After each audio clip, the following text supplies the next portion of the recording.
Donc, je me présente, je m'appelle Clément, donc feutrier de métier, et je vais vous présenter le kit Mandalaine, mais d'abord je vais vous présenter le feutre, parce que le feutre finalement c'est un vieux matériau, mais qu'on n'a pas forcément l'habitude de voir, et c'est un état de la laine qui nous est permis du fait, avec de la laine cardée, donc c'est de la laine vulgairement parlant brossée, et simplement par effet de friction et de l'eau, on va entremêler les fibres, et du fait de leurs écailles, elles vont se resserrer, se densifier, et donc on obtient un textile. Donc ça a 7000 ans. On n'a pas changé d'un iota la technique, il y a juste à frotter et on obtient le feutre. Et donc c'est juste un enchevêtrement, il n'y a pas du tout de couture, il n'y a pas de fil. C'est vraiment un bazar de fibres. Et donc cette vieille technique nous a été un peu élaborée grâce aux aiguilles qui viennent de un peu l'ère industrielle, parce que c'est pour faire des feutres, on va dire techniques, et elle nous apporte énormément de possibilités, parce que simplement là on va plus avoir besoin d'eau, c'est beaucoup moins pénible aussi, parce que pour faire celui-là il faut quand même un petit peu frotter. Là il y a juste à piquer, donc c'est des aiguilles qui ont des tout petits crochets sur la partie finale. Alors c'est pas facile à voir, j'en ai une très grosse ici, donc on voit c'est comme un harpon en fait, avec les crochets dans l'autre sens en fait. Le harpon a les crochets vers l'arrière, là ça a les crochets vers l'avant, et du fait à chaque fois que je vais prendre un petit peu de laine cardée, donc comme on disait tout à l'heure, les fibres sont libres les unes des autres. Je pose sur le support et simplement en poussant sur la laine, j'attends qu'il y ait un petit zoom pour que vous voyez bien. À chaque fois que je pousse, les fibres sont entraînées par l'aiguille. Donc il faut bien rentrer toute la partie finale de l'aiguille parce qu'il y a des crochets sur toute la longueur ici. Et à chaque fois que je pousse, du fait, j'emmène la laine où je veux. C'est assez simple. Et l'idée de notre kit, c'était vraiment ça, c'était de rendre les choses très très simples, parce qu'après, on va pouvoir faire des choses en volume comme ceci ou comme cela. Simplement, bon, c'est déjà un petit peu plus technique parce que déjà on risque de se piquer les doigts, pas forcément très à l'aise au début. Et là, c'est très très simple. Donc, comme je vous refais une petite démo, hop, on prend la quantité de laine souhaitée, on pique avec la bonne aiguille, et on peut jouer en plus avec les volumes, c'est-à-dire que la laine naturellement elle est volumineuse. Donc, si je pique pas trop au centre et beaucoup sur les pourtours, je conserve le gonflant qui peut être vachement sympa. Et plus je pique, plus ça densifie. Si je voulais faire une rainure au milieu, je pique comme une rainure. Et si on n'aime pas trop ce qu'on a fait, on n'en est pas content, on peut arracher, on retrouve ce qu'il y avait en dessous, ce qui permet de tester des couleurs. Des fois qu'on a envie de changer d'avis, on a le droit. C'est plutôt appréciable. Et enfin, on va pouvoir aussi superposer les couleurs, rajouter des détails et donc grossir en masse. On peut aussi directement s'en servir comme d'une plaque pour justement bâtir peut-être un petit personnage. À l'endroit où je pique, ça densifie. Donc si je veux faire un museau, par exemple, ou le nez d'un schtroumpf, a priori je suis plus parti là-dessus, on va piquer sur le côté et ben, du coup ça tasse sur le côté. Et progressivement, c'est assez simple, ça va assez vite, hein. Et bon, évidemment, un petit nez va être plus visuel.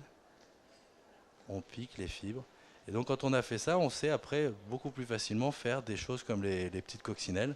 Parce que c'est la même chose en fait, sauf qu'on a feutré la laine cette fois-ci sur elle-même. En fait, pour bien comprendre, il y a la même quantité de laine pour les trois objets. Entre la grosse boule et les deux petites coccinelles, en fait, c'est la même quantité, simplement celle-ci est beaucoup plus molle que celle-là, qui est vraiment dure. Voilà.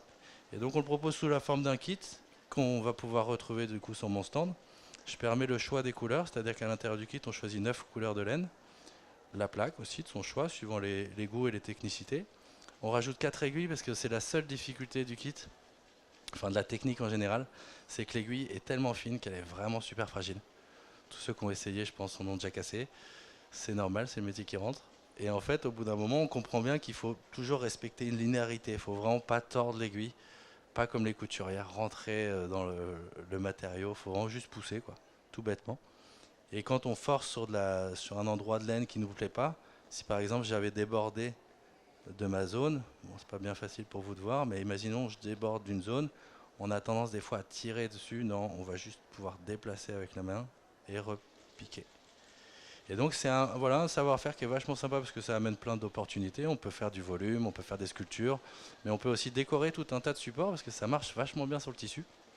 Si on a envie, par exemple, on a un trou sur un manteau ou sur quelconque affaire vestimentaire, on va pouvoir la retaper en superposant en fait la matière.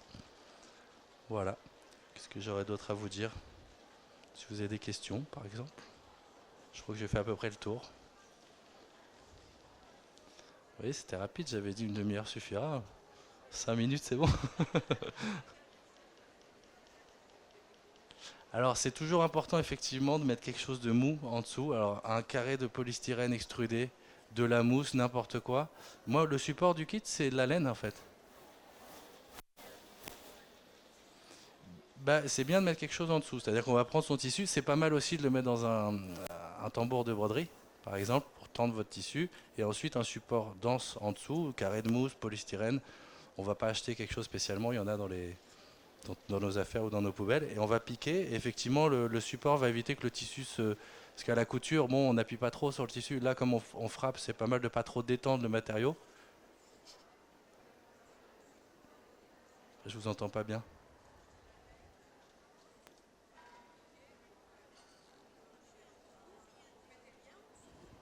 Ben, vous avez le tissu. Et ben, vous allez vous reprendre sur les parties non craquées, en fait. Vous, non, vous allez justement éviter qu'il se retire, en fait. Le principe du feutrage, ça va faire un entremêlement. C'est vraiment juste un bazar de fibres, comme je disais. C'est-à-dire que c'est costaud, quoi, après, hein. Bon, là, c'est feutrage à l'eau. C'est un peu plus costaud que le feutrage à l'aiguille. Pour que le feutrage à l'aiguille soit costaud, d'une part, on peut piquer un peu dans tous les sens. Ça va faire un bazar un peu plus complet. Donc ça fait un genre de nœud, quoi. Les écailles des fibres se tiennent. C'est d'ailleurs ce qui permet de faire le fil. On part de la laine cardée pour faire le fil. Et en fait, c'est en tortillant comme ça, là, les écailles se serrent en fait les unes aux autres. Elles sont proches les unes des autres. C'est très dur à tirer. C'est un fil, quoi. Si je la desserre et que je tire dessus, c'est vraiment la proximité des écailles qui font que ça se croche. Donc il y a effectivement la possibilité de piquer un peu dans tous les sens. Et on peut aussi associer les deux. C'est-à-dire que quand on va piquer, si on tourne la plaque, on se rend compte qu'il y a des fibres qui traversent ce qui va se passer dans votre tissu. Et votre tissu est a priori moins épais que ma plaque. Et du fait, toutes les fibres qui vont avoir traversé, on va pouvoir feutrer à l'eau. Ça va faire un genre de nœud derrière et ça va aider à ce que ça tienne, quoi. Après, moi, je conseille toujours un petit point de broderie, c'est pas mal. Comme ça permet de lier voilà, le feutre au tissu. Ça fait une bordure qui évitera l'arrachage pour une bandelière de sac ou autre. C'est l'arrachage qui va être compliqué. La broderie va solidifier un peu. Si vous faites une feuille, vous en profitez pour faire les nervures. Comme ça maintient un peu l'ensemble, quoi. Puis ça peut être joli avec les nuances de fil et de laine. Voilà, et c'est de la laine 100% naturelle, c'est de la laine de mouton. Parce que c'est vrai que je ne l'ai pas précisé. Il y a tout type de laine. La laine, en fait, originellement, ça représente le sous-poil de l'animal. Donc il y a de la laine de yak, il y a de la laine de dromadaire. C'est pour ça qu'on trouve le feutre dans tous les pays. C'est pour ça que c'est ancestral, parce qu'il suffit d'avoir un petit peu de fibres comme ça, de sous-poil d'animal, et de l'huile de coude, et on arrive à faire le feutre. Et d'ailleurs, avec notre kit, ce que je dis souvent, c'est qu'on peut aussi s'amuser à faire le feutrage à l'eau. Le plus simple, c'est peut-être d'entortiller comme ça la fibre sur elle-même, de se mouiller les mains et de mettre un peu de savon.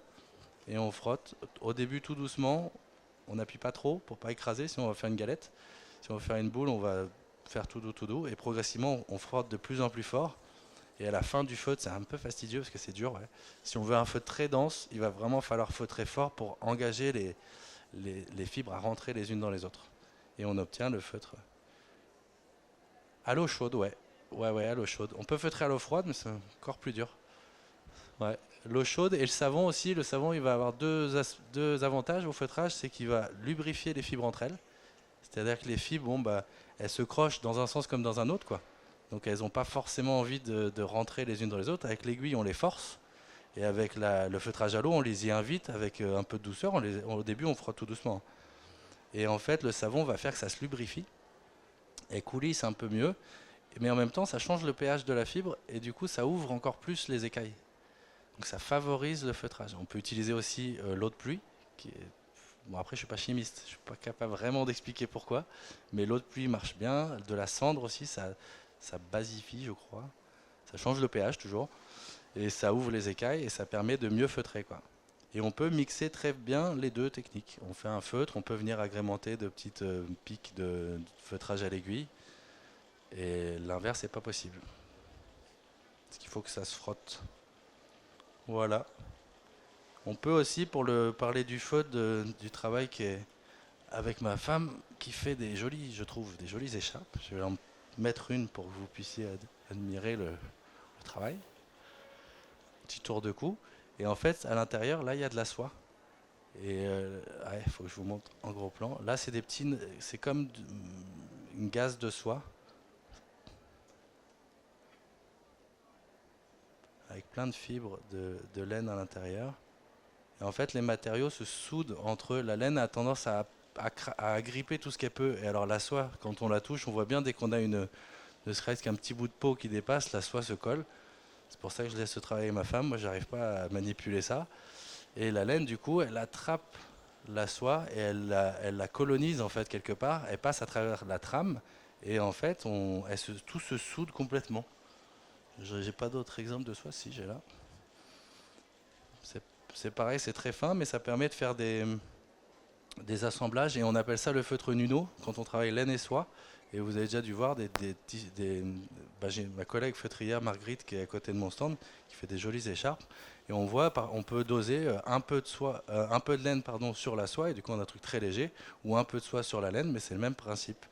La laine s'associe avec d'autres matériaux. Voilà le feutrage au Nuno. Avec plaisir. Et puis,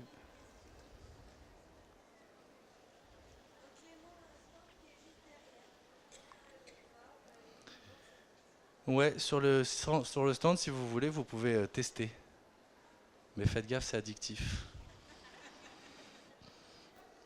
Voilà, ben merci de votre attention.